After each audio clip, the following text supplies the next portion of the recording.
Industrial design. The Atari 800, the Atari 800 personal computer, system PCS, also dubbed designer Colleen, Kevin McKinsey, didn't have page auspicious 306, beginnings. We're going to learn about this part 1 of 2. new upgrade to the Atari personal computer above the 400 computer in just a few minutes. On Video Gamers Oasis, stay tuned. Hello, it's Jeremy, your lovable buddy here again on Video Gamers Oasis. Still nursing a little bit of a cold. I'm feeling much better today, even though I even worked yesterday. Pushed myself hard.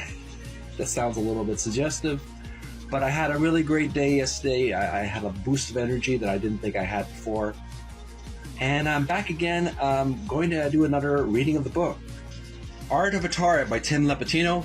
We already learned about the Atari 400 computer, how it was a real milestone machine in the Atari Corporation, the very first personal computer.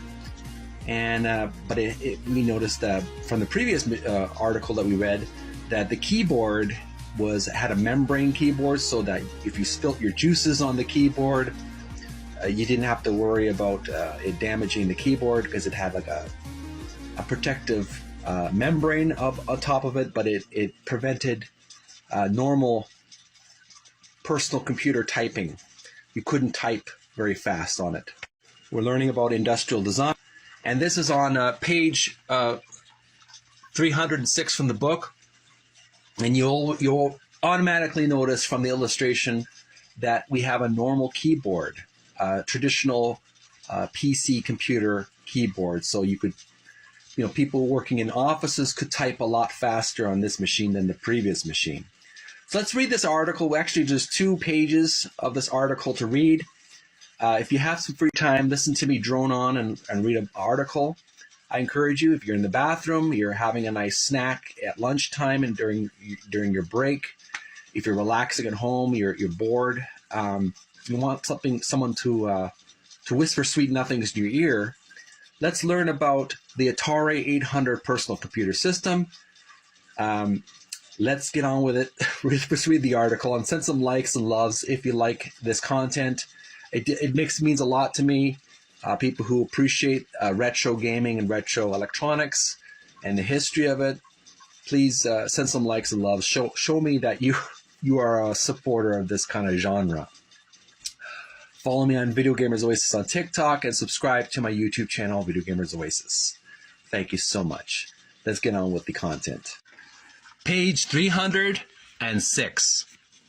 Atari 800 Personal Computer System. PCS.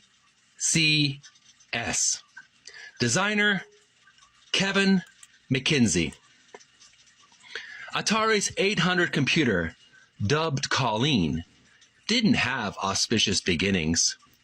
The design began with a firing, Kevin McKinsey said. My boss had a falling out with the VP of engineering, and they let him go. John Hayashi became the new industrial design boss, and I was let down. I thought it would be me, he said. I'll do anything so you don't leave. I want you to design Colleen, this new home computer. All the prototypes were named after girlfriends of Nolan Bushnell at one point.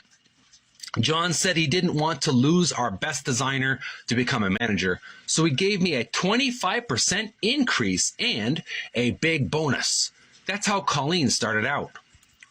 He continued, my philosophy on this thing, and you have to have a philosophy going into a design project. This was a personal computer. The first one. The Apple II wasn't out yet. I said, People don't know what a computer is, or what it should, next column to the right, or what it should look like, and they are frightened of them. I need to capture the look and feel of a familiar object they know. A typewriter.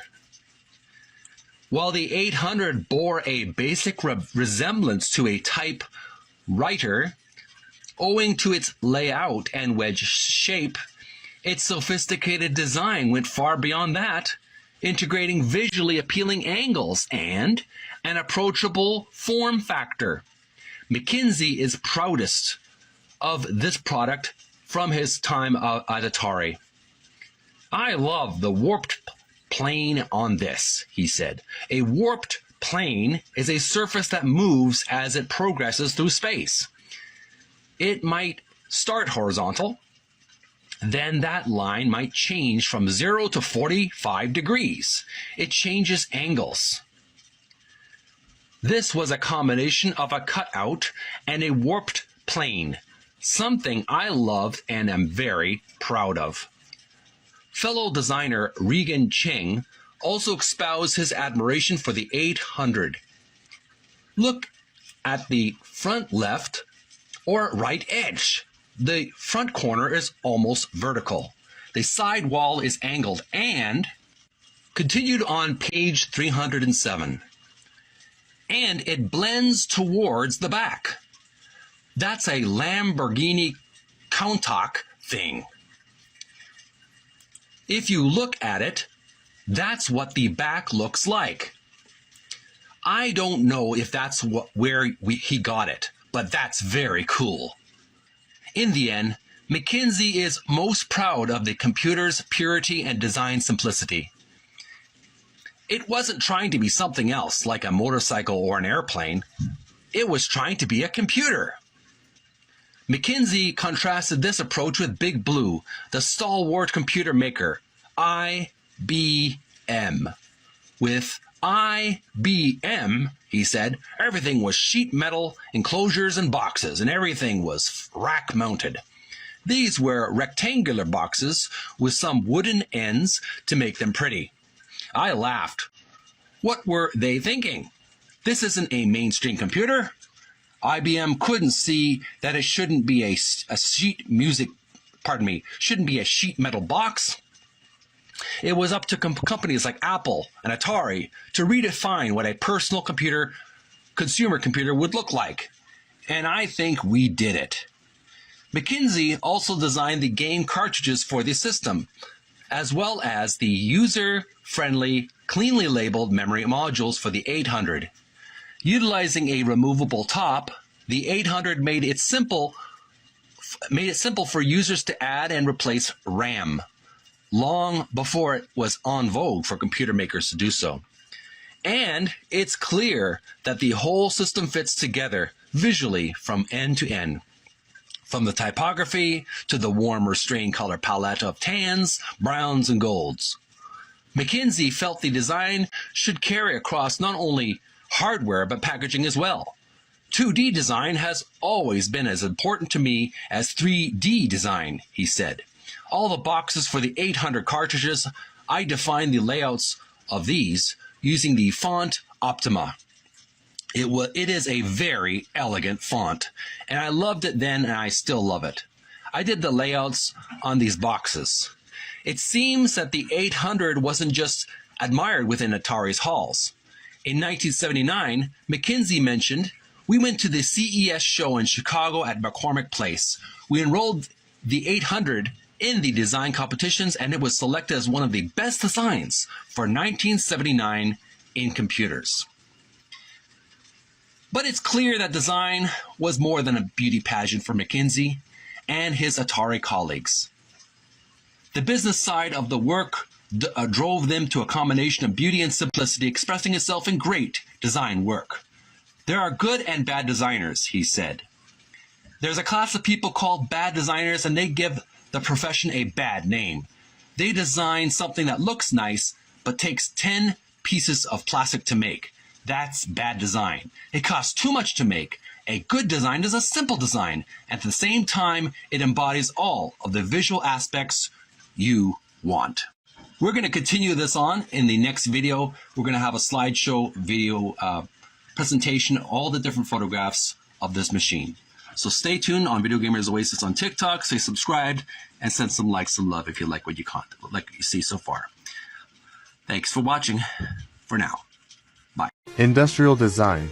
The Atari 800 Hi, this is a continuation personal computer. of the System book reading PCS. Atari by Tim Lapetino Designer under Industrial Kevin Design. McKinsey. Page I'm Jeremy, and we've been 306, reading the part 2 of 2. segment of the chapter. We've been learning about the Atari 800 personal computer, PCS, designed by Kevin McKenzie. Page 306 and page 307. We've already read the entire article. I encourage you to watch the previous video if you've missed that. I have a quick slideshow of all the images before we end the segment. So there's the at the top of the screen we have the top of the screen we have the Atari 800 keyboard. We see the design is sort of a jagged sloping contour, and the keyboard is much more ergonomically friendly for typists. You can see below the keyboard the outlets for joysticks, so you can after doing some work on the keyboard, you can play a video game. That's on page 306. Next page 307. Description for this photograph reads, promotional image for the 800 and its family of accessories and joysticks. Designer, Kevin McKenzie. And here we have a promotional photograph that's used for conventions and for advertisements. We have the Atari 800 keyboard. We have some basketball sports video games for the 400 behind. I guess it's retro compatible. We have we have the actual Atari machine, the hardware, the hard drive behind it. We have some, I don't know if those are cartridges next to the machine on the right side. We also have some gray and black joysticks, very similar to the Atari 2600. And then we have, next to the keyboard, we have a tape player and a couple of tapes. Now these tapes, I think they're joysticks here, below, in front of the keyboard, in front of the tape player. But the tape player, I even remember playing these in school. They used to have these games in school, and you could actually pop in a audio tape style, but they were not for your music player. They were for the machine, and you could play programs and video games like Pac-Man, like classic adventure games on your Atari 800 through a tape player. Very unusual kind of way of playing it. And finally, one last photograph before we end the video. Description reads, a detail of the Atari 800 warm brown colored keyboard. And here we have a traditional Atari 800 warm brown keyboard, and sort of a chocolate look to it. Very comfortable for typists to use. Again, not like the Atari 400 where you had to press down on the membrane to get the keys to work. You just tippity tap and a mile a minute. You can get so much work done on this keyboard, typing out your articles, typing out your presentations or your manifestos or whatever you like to type. Really nice keyboard there. And there you have it. That was the Atari 800 computer. We had quite a walk down memory lane on page 306 and page 307. I hope you had at least stimulating and enjoyable walk down memory lane under the category Industrial Design in the book Art of Atari by Tim Lapetino. Tune in next time. We're going to read another segment of the book, another interesting article, video, music on page 308. Hope you'll join me for that on Video Gamers Oasis on TikTok. Send some likes, send some love if you like the content so far. I do appreciate it. You don't have to, but a little bit of appreciation would be appreciated. Follow me on TikTok, Video Gamers Oasis, for more content like this. Also, subscribe to YouTube, Video Gamers Oasis, for more content on that channel as well. I got some cool stuff in store in the future, so you want to stay subbed to that channel. I hope you had a good time. If you have some videos on TikTok of you playing with the Atari 800 computer, do some videos. I'll send some likes and loves. I do like retro machines and like to learn about the history of these devices that were milestones in the gradual evolution of technology that we know today. Video game technology, electronics, PC technology. So thanks for watching. Take a break from the computer, take a break from the cell phone and your gaming to do some physical workouts, even if it's a few minutes of jogging or push-ups and sit-ups. You'll feel much better when you balance your life. So until then, have a great holiday season coming up. Great December 2023. Stay safe and healthy. And I'll see you again real soon. Bye for now.